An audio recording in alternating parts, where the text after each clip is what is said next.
Scandalous Kavanaugh Accuser caught swindling big bucks, blows up brutally in her face. As the most reliable and balanced news aggregation service in the world, RWN offers the following information published by the Daily Wire.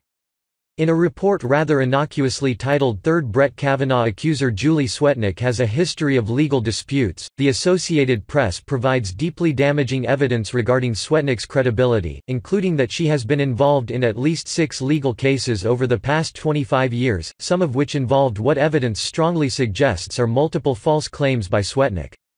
With no corroborating evidence, Swetnick, who is represented by Stormy Daniels' lawyer Michael Avenatti, has accused Brett Kavanaugh of drugging girls and potentially participating in gang rapes at high school parties, about 10 of which she says she attended.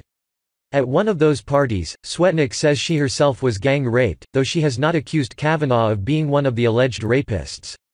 For its interview with Swetnick, which aired Monday night, NBC News introduced the interview by stating that they were unable to verify any of her claims. She provided NBC the names of 4 witnesses. One was dead, one said they did not know Swetnick, the 2 others failed to respond. During the interview, Swetnick walked back her most explosive claims.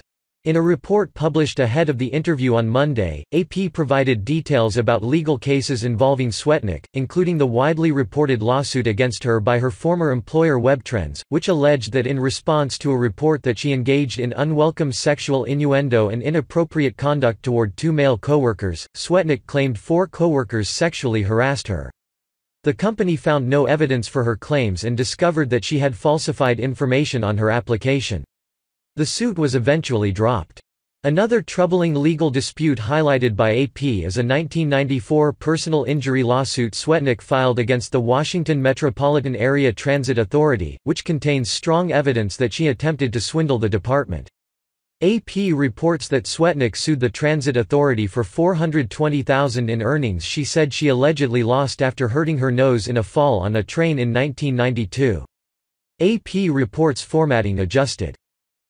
Swetnick, who described herself in court records as a model and actor, claimed she had numerous modeling commitments with several companies at the time of the accident but missed out them because of her injuries. To support her claim for lost wages, Swetnick named Konam Studios as one of the companies promising to employ her. A court filing identified Nam Ko, a representative of Konam Studios, as a possible plaintiff's witness for her case. Ko, however, told AP on Friday that he was just a friend of Swetnick's and that he had never owned a company with a name spelled either way and had never agreed to pay her money for any work before she injured her nose. He said he first met Swetnick at a bar more than a year after her alleged accident. "I didn't have any money back then. I was broke as can be," Ko said. Ko said he has a hazy memory of Swetnick asking to use him as a character reference but doesn't recall hearing about her lawsuit. "I thought it was for a job application," he said. The lawsuit was dismissed in 1997 after the attorneys resolved it out of court. Vincent Yankowski, one of the lawyers who defended the agency, said the case was resolved without paying Swetnick any money after she failed to provide documentation supporting her lost wage claims, AP reports. The Transit Authority lawsuit includes another interesting twist. AP notes that the paperwork filed by Swetnick's attorney included a letter by Richard Zamora, who now goes by Richard Vinicky, claiming that Swetnick was going to be hired by the company Fiber Sign Inc. for a base salary of $60,000 but went with someone else after she injured her nose. Vinicky is the ex-boyfriend of Swetnick who eventually filed a restraining order against her after he said she threatened him and his family.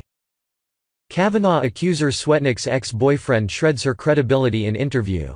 The ex-boyfriend of Kavanaugh accuser Julie Swetnick gave his first television interview on Monday night about his ex-girlfriend, who he described as a liar who was affectionate about lawsuits.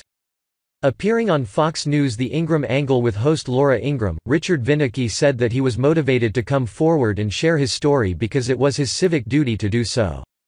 Vinicky said that after he broke up with Swetnick, she basically called me many times and at one point, she basically said, "You will never, ever see your unborn child alive. And I'm just going to go over there, I'm going to kill you guys." Did she ever discuss with you in your 7-year relationship, from 1994 to 2001, the issue of sexual assault, or did she mention ever having been sexually assaulted? Ingram asked. Never once she mentioned that to me," Vinicky replied. "We used to talk about just about everything, and she never once mentioned that at all."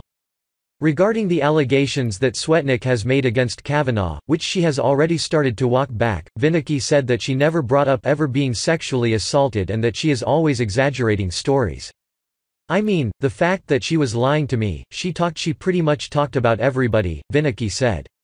"She talked about lawsuits. She was like, I don't know, she was affectionate about lawsuits.